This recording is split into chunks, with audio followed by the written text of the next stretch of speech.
18 ans ba 30 ans mooy période boo xam ne nii lépp loo def ci sa dund dalay topp ba keroog ngay dee.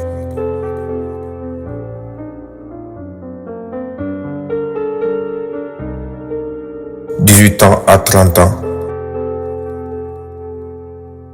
c'est la période durant laquelle tu fais des choses qui impacteront toute ta vie.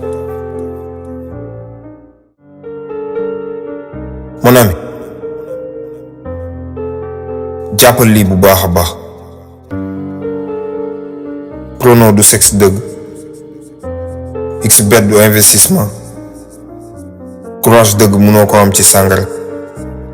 li ngay gis ci réseaux sociaux yi du seen vraie vie. abonné yi nga am mënuñu remplacer say xel.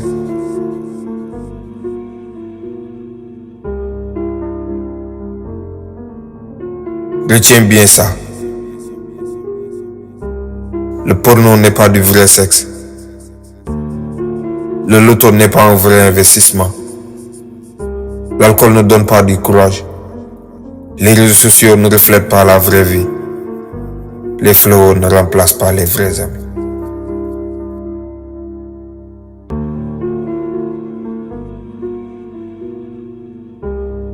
xoolal noo def ba yokk xaalis bi ngay gagné.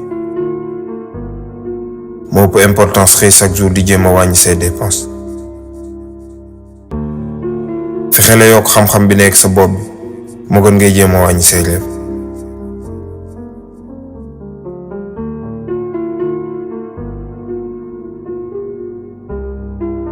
Il est important d'augmenter vos revenus que d'essayer de réduire ses dépenses tous les jours. C'est plus important de cultiver de couper ses rêves.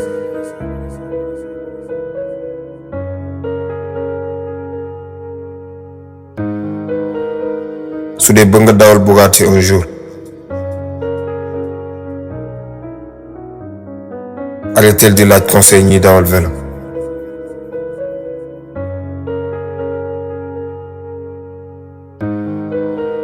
Si un jour tu veux rouler en Bugatti,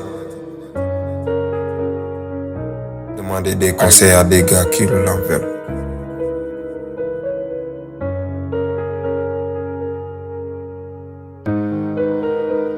boo continuer di ànd ak ay nelawkat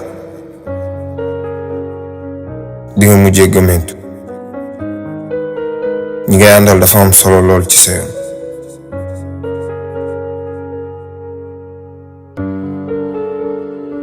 Si tu continues à t'entourer de dormeurs, tu vas par avoir sommeil. Ton entourage joue un grand rôle sur ton chemin.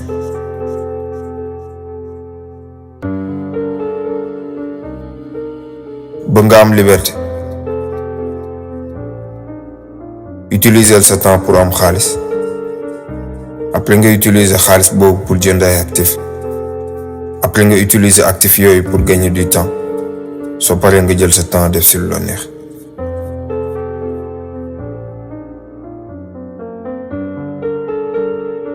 Tu veux obtenir ta liberté? Utilise ton temps pour gagner de l'argent. Utilise l'argent pour acheter des actifs. Utilise des actifs pour gagner du temps. Et après, passe ton temps comme tu le souhaites.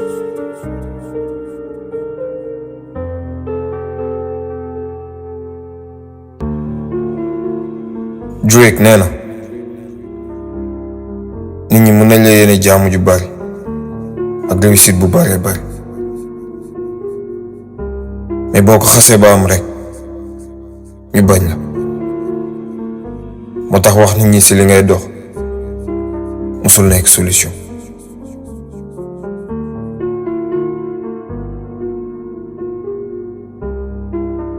Les gens vous souhaitent tout le bonheur et tout le succès.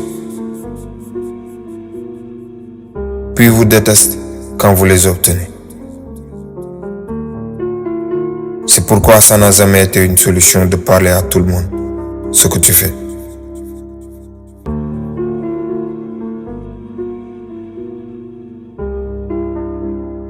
Peut-être effort yi ngay def mën nañ ko bañ a gis, mais bés bu sottee ku bëgg a gis-gis ku bëggul gis-gis. force la.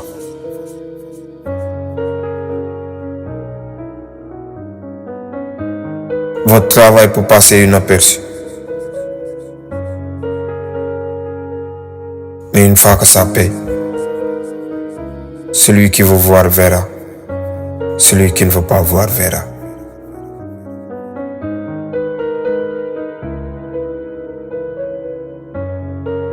Affronter li ngay ragal ak si li ngay douter chaque jour. Boobaa beneen monde bu bees dina la gane si.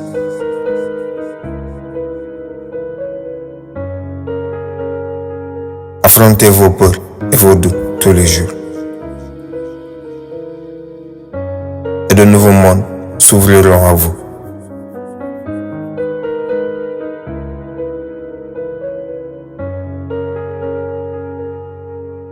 Mon frère, échoué waat waaye dil ba xalangu ci suuf. Mënoo réussir sans échec.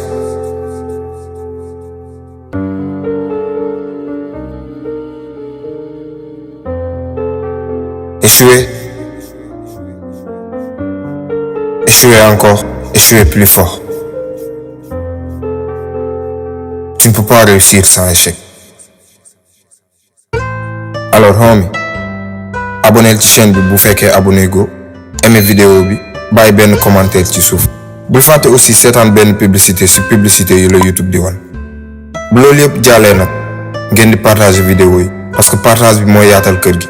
Vidéo bi moo ëpp vue ci chaîne bi, presque 40 000 personnes seetaan nañ ko te ñi partager matuñu 200.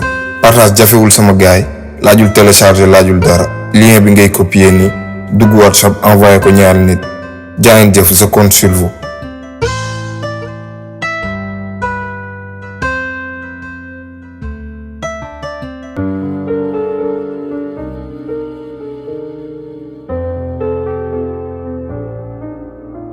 Frère,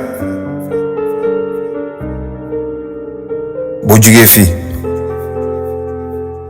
demal nga teg première pierre te nga bàyyi caaxaan.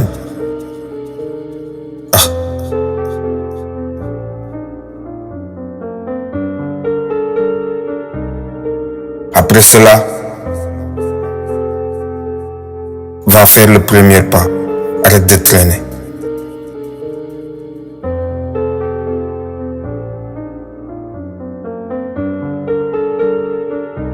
Bu leen ragal a def ay erreur. Parce que def ay erreur mooy firndeel ni yaa ngi essayé.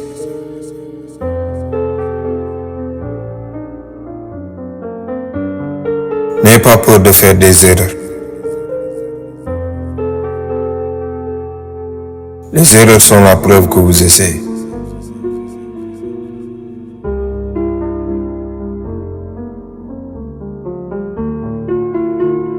Disparaître 6 mois. Liggéey toonu liggéey ci sa bopp.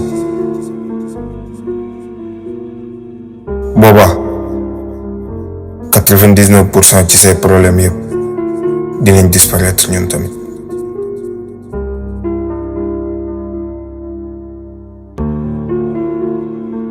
Jonah a dit, disparaît 6 mois, fais une tonne de travail sur toi-même. Et 99% de tes problèmes disparaîtront également.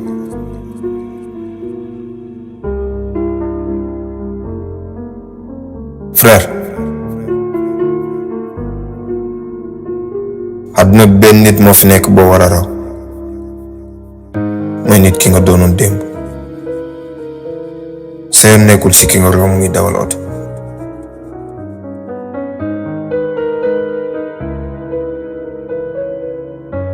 Dans la vie, la seule personne à dépasser est celui que tu étais hier. Tu n'as pas affaire à celui que tu as croisé avec une voiture.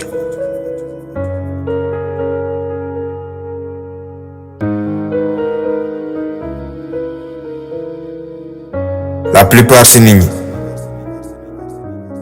du ñu am xaalis ba keroog ñuy dee te lenn rek moo ko waral mooy mënuñu gis possibilité yi ñuy am.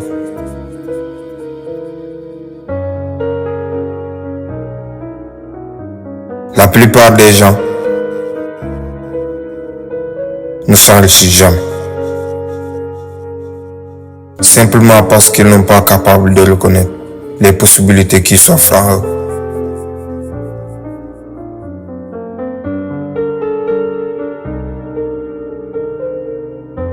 Pauvre ak riche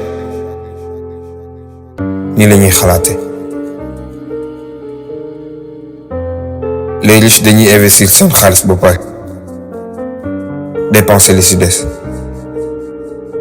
Les pauvres dañuy dépenser seen xaalis ba pare investir li ci des.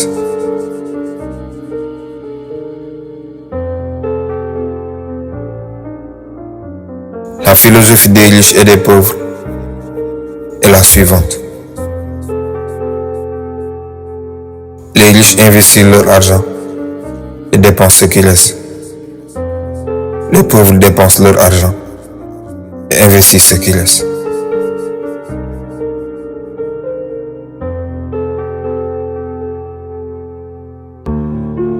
ñi ëpp xaalis ci àdduna bi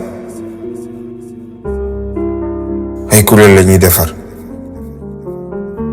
ñi ci des ñëpp dañ leen di former pour ñu wuti liggéey.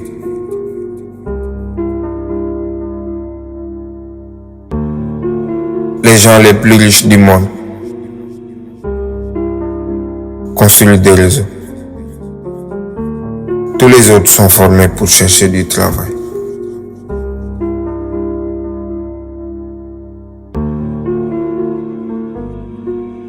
Rêve leen ay rêve yu mag a mag sax ay rêve yoo xam ne ni doo ko ñemee wax borom bopp yu ndaw yi.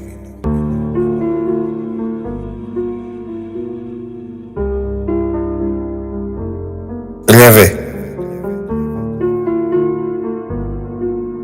Rêver si grand que tu te sens gêné de le dire aux personnes étroites d'esprit.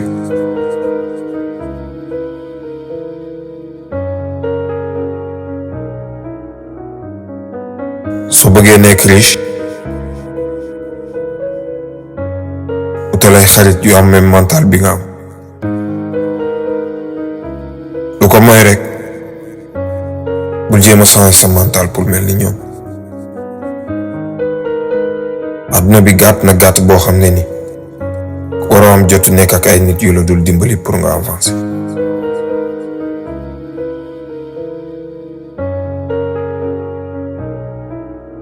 Si vous voulez être riche, soyez amis avec les gens qui ont la même mental que vous. Ou du moins, n'essayez pas de changer votre mental pour être plus comme la leur. La vie est très courte pour passer du temps avec des gens qui ne vous aident pas à avancer.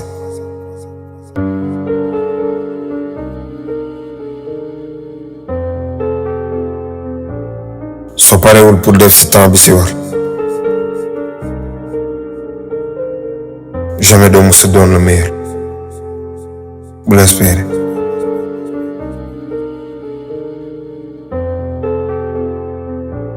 Tu ne seras jamais le meilleur si tu n'es pas prêt à y consacrer du temps.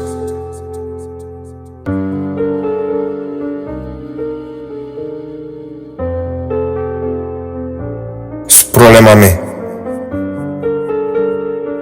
solution am na te bu solution amul c'est parce que problème amul.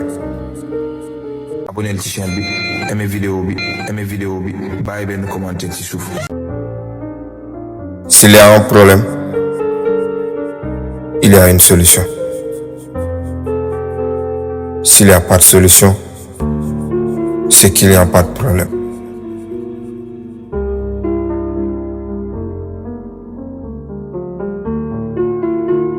su dee am na importance rek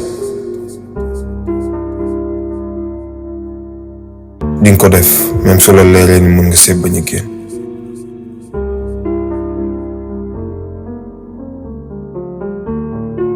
quelque chose est assez important,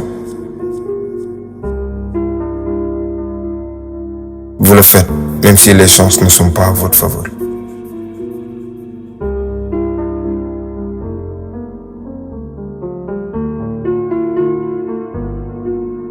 bàyyil xel bu baax ci commentaire yu négatif yi nga yam te nga jéem see jàng pour beneen yoon, surtout yi jóge ci say xel. presque nit ñi kenn du ko ci def, et pourtant lu am solo la.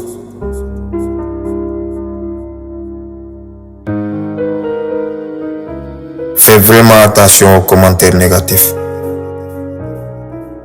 et sollicitez-les, particulièrement à vos amis. Presque personne ne le fait et c'est incroyablement utile.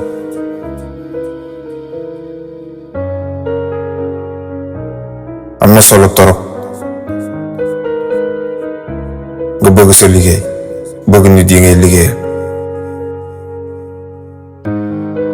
lu ko mooy rek sa dund mën na naqari lool.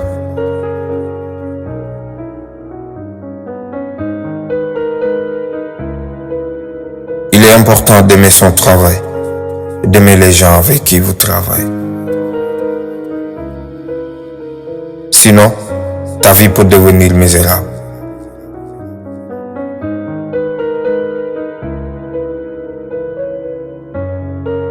boo demee ba yegg ci kaw, bul humilier ñi nekk ci suuf, parce que booy wàccaat mun nga ci daje ku la mën a yóbbuwaat ci kaw.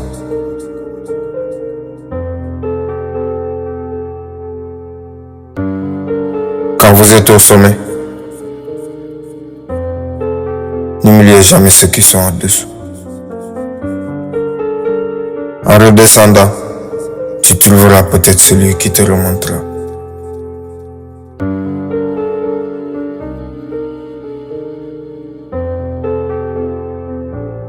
xawma nan laay def ba gagner de.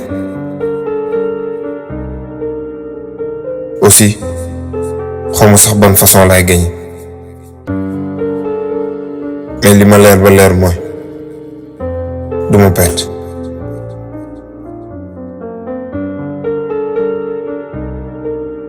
Je sais pas si je vais gagner ni comment. Je sais juste que je ne vais pas perdre. bul fàtte tamit nga abonné wu gaaw balaa ngaa tardé vidéo yi di ñëw.